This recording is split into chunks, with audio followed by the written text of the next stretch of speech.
What's up, everyone? EJ here, and welcome to the I Am Project, where I simply hope to spark a bit of curiosity when it comes to the topic of consciousness. Today, we're diving into something I would call the mirror effect, seeing yourself in others literally. And I mean literally. Not in a some feel-good metaphor, but as a fundamental truth about the nature of reality itself. So let's begin. The problem: living in separation. Here's the thing: the illusion of separation has become the default lens through which most of us view reality. We see ourselves as isolated individuals, fundamentally separate from other people, nature, and the universe itself. Western materialism has reinforced this divide by reducing everything to measurable, separate objects. We rely heavily on labels that categorize, that create artificial boundaries between self and other. And in this separation mindset, it leads to some serious consequences. For example, difficulty empathizing with others, justification for harmful behavior towards people we see as different, a persistent sense of loneliness and disconnection, competitive rather than a collaborative thinking. The cost of this worldview is profound. We miss the fundamental interconnectedness that both ancient wisdom and modern science are revealing. The context: ancient wisdom meets modern science. Let me take you on a journey here, because this isn't new information. For thousands of years, spiritual traditions have taught and showed us that separation is an illusion. They've been talking about it, pretty much all of them speak of this. Hindu philosophy describes Tattvam Asi, the recognition that your true self is identical with the ultimate reality of the universe. Buddhist teachings emphasize interbeing, the concept that nothing exists independently. Everything arises in relationship to everything else. Indigenous wisdom traditions across cultures have understood humans are part of a interconnected web of life, not separate from nature. Hermetic principles from Egypt taught as above, so below, the idea that the microcosms reflect the macrocosms. Christian mystics spoke of recognizing Christ or the divine in every person you meet.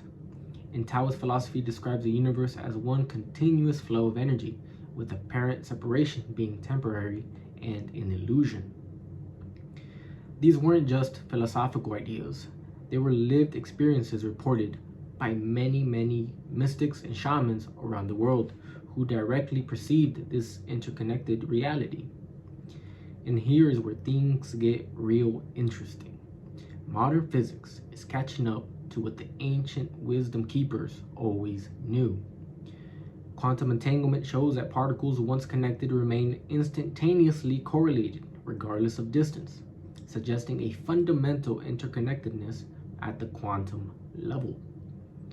The observer effect demonstrates that the act of observing affects what is observed, blurring the lines between subject and object. Wave-particle duality reveals that matter doesn't have fixed properties until observed. Reality is more fluid and participatory than we assumed. Quantum field theory describes all particles as excitations in underlying fields. We're all expressions of the same fundamental field. And the holographic principle suggests that information about the whole is contained in each part, much like a hologram. The implication: at the most fundamental level, the boundaries we perceive between ourselves and others may not exist in the way we think they do. The analysis: understanding the mirror effect. So let's break this down. We are the universe observing itself.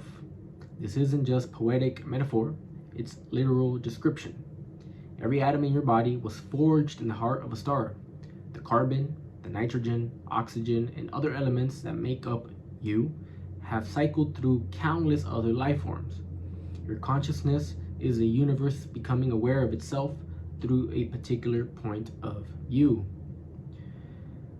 When you look at other people, you're looking at another expression of the same cosmic process that created you.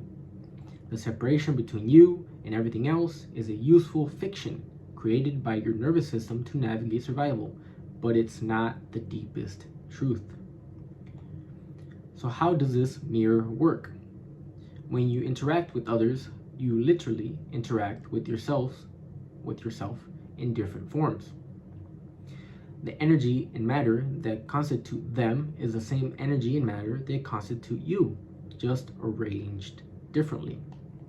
Your perception of others is filtered through your own consciousness. You can only see in others what you have the capacity to recognize in yourself. What triggers you in others often reflects unacknowledged aspects of yourself. What you admire in others highlights potential within yourself. The boundaries of your skin are arbitrary dividing lines. Energy, information, and matter constantly flow between you and your environment. The golden rule takes a new meaning here. Treating others as you'd like to be treated isn't just moral advice. It's recognizing that you are treating yourself. Now, why is this so difficult to accept? Because this realization threatens the ego's primary function. The ego exists to maintain a sense of separate self. It's designed to protect you as distinct from not you. Recognizing the mirror effect challenges your entire identity structure. We've invested enormous energy in building and maintaining our self-image, our stories, our labels, our sense of who we are. Anything that threatens this construction feels like a threat to survival itself. The cultural conditioning reinforces ego identification. Modern society rewards individual achievements in competition. We're taught from childhood to identify with our name, our family, our nationality, our beliefs. Materialism teaches us that consciousness is produced by the brain, making it seem impossible that we could be anything beyond our individual body. Media and consumer culture constantly reinforce the message that you need to improve, acquire, and distinguish yourself. This is why the mirror effect feels uncomfortable.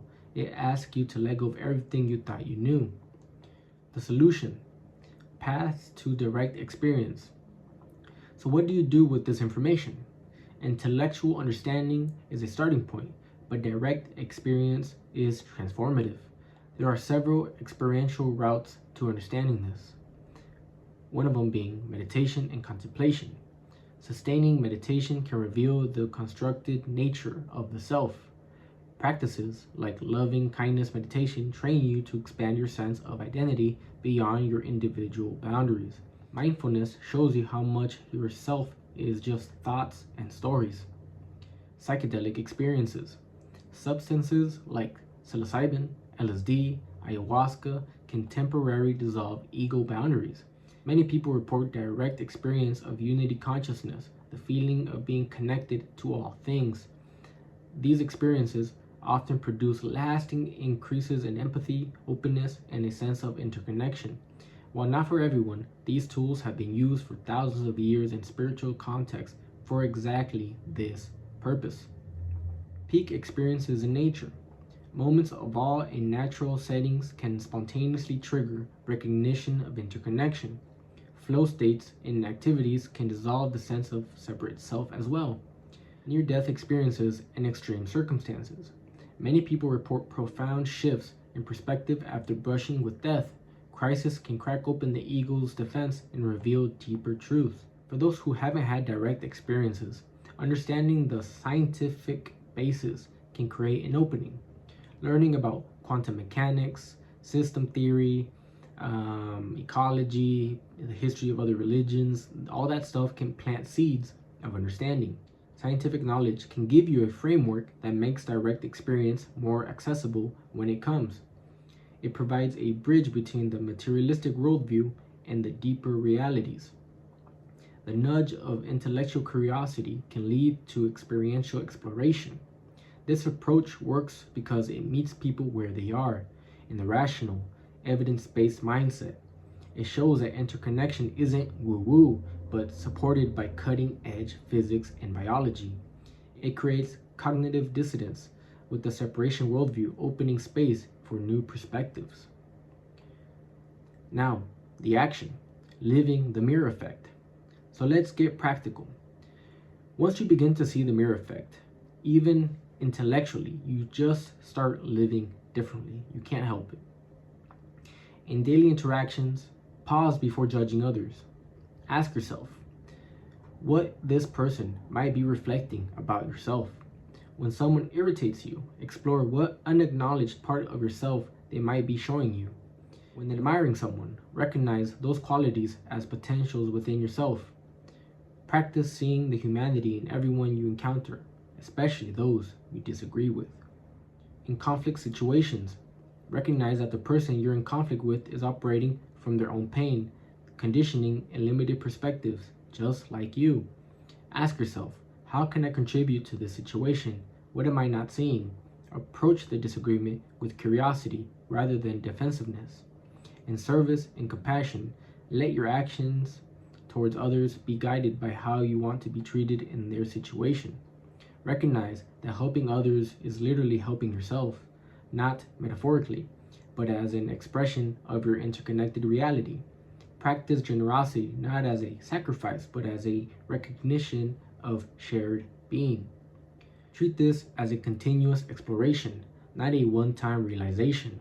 Maintain curiosity, keep learning, questioning, and exploring both scientific and experiential knowledge. Regular meditation and contemplation keeps a direct experience alive. Study both ancient wisdom and modern science to see the connectiveness. Notice when you slip back into separation thinking. It's a lifelong practice, not a permanent achievement. Create feedback loops. Pay attention to how your life changes as you integrate this understanding. Notice if relationships improve, conflicts decrease, or a sense of meaning increases. Your personal experience becomes your proof. No internal authority can give you this validation. And here is the beautiful part. As you begin living from this understanding, you affect the collective. Your shift in consciousness influences everyone you interact with. Treating others as yourself creates a field of connection that others can sense. You become a living example that challenges the separation paradigm. Small actions multiply. One person awakening to interconnection affects the whole system. This isn't about converting others or preaching. Simply living from this awareness is the most powerful teaching. This presence becomes an invitation for others to remember their own interconnection. Change happens through resonance, not force. Now, to conclude, the transformation from knowing to being. The ultimate goal isn't to understand the mirror effect intellectually, it's to embody it. Knowledge becomes wisdom when it's lived, not just thought. The shift from I should treat others well to I am treating myself, that's the transformation. This isn't about achieving higher consciousness as a destination, but recognizing what's already true. Signs of integration include increased natural empathy without effort, decreased reactivity and judgment, a sense of peace and belonging in action aligns with interconnection that become automatic, not forced. Life feels more meaningful and less isolated. The invitation is simple, but profound. Start where you are. Let curiosity guide you. Explore through whatever means are available. Science, meditation, nature, conversation, or direct experience. The mirror is always present, always reflecting. The only question is whether you're ready to really look. That's all for today, guys. If any of this was useful, please like and subscribe, and we'll see you next time.